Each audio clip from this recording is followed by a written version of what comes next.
where there is no more argument,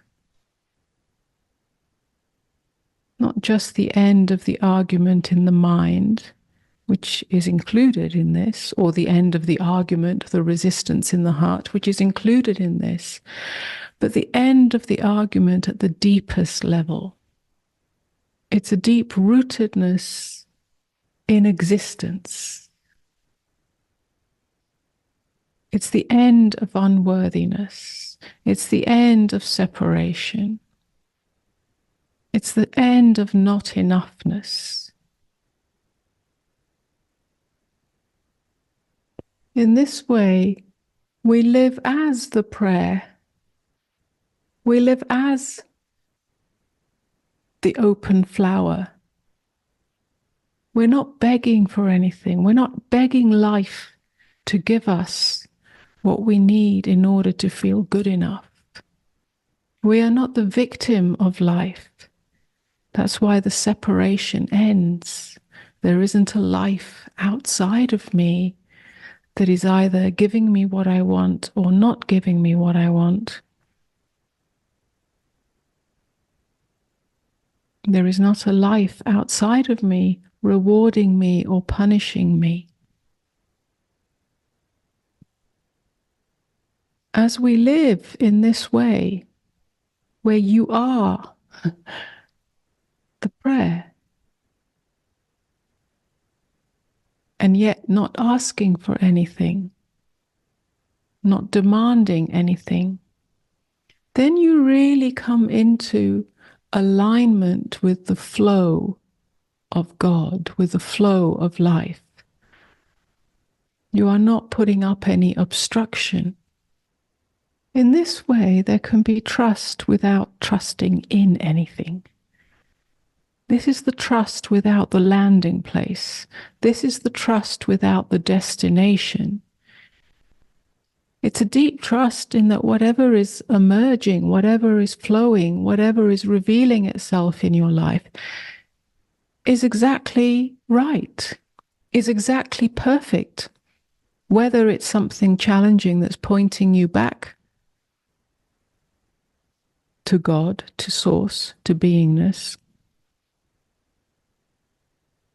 or whether it's an impulse that says, do this, go here, and that brings you out of your comfort zone, then it's absolutely right. In some ways, this undoes what we might call timelines of striving, seeking, trying,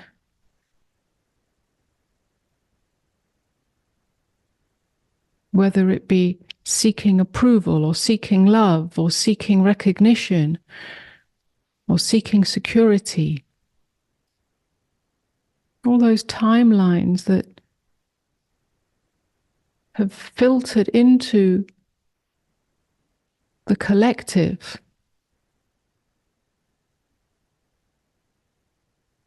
that have been passed down through history and end up in my life. That momentum comes undone.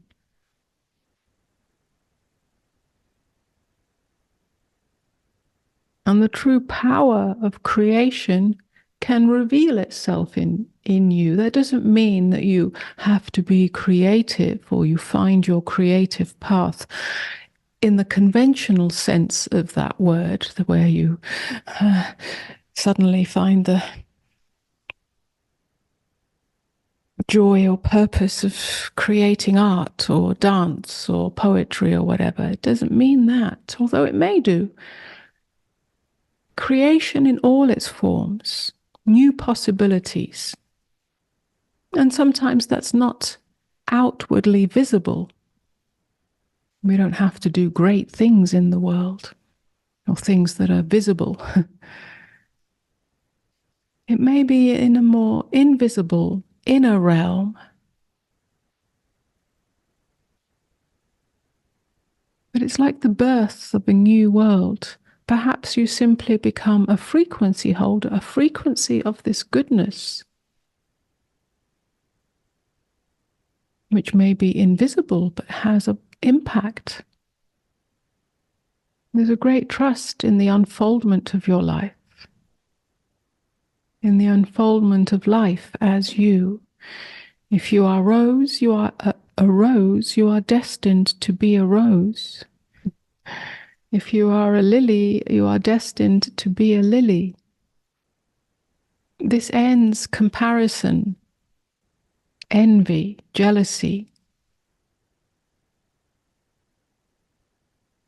failure, and so on. You truly become the fullness of yourself on an internal and an external level.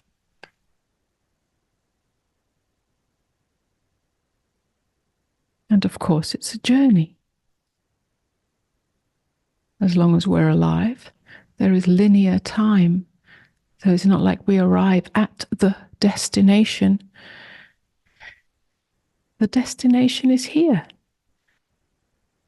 Or we could say there is no destination. It's a constant unfoldment. But you do not carry with you some belief that you are missing out,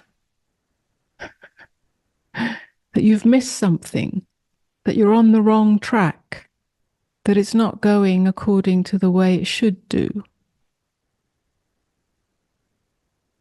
There's a great fulfillment in this. So then there is nothing to pray for.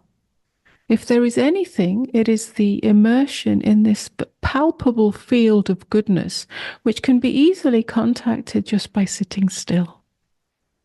The more you come in touch with it, because it's already here, it's just overlaid, obscured. The more you come in touch with it, you make space for it.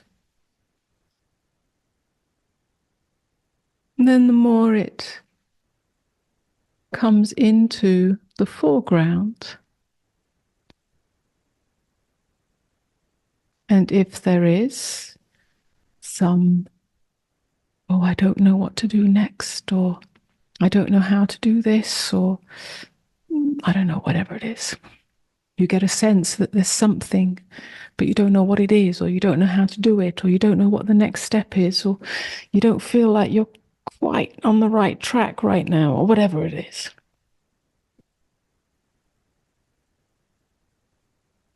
Then immersing in this field and also having an attitude, which is what it is, of availability.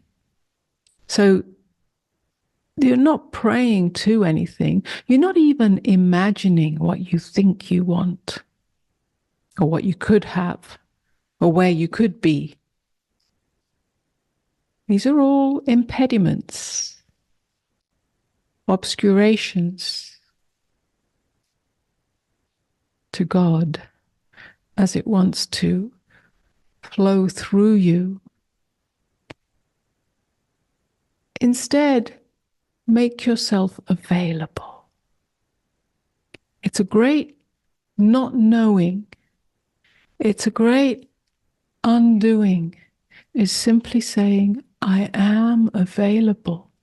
You're not available for some external deity or entity or higher power to come in and tell you what to do, like a bolt of lightning. Now I know my purpose. Now I know what to do next. Now I know how to be successful, or whatever it might be. No, you're simply making yourself available to the field that is already here.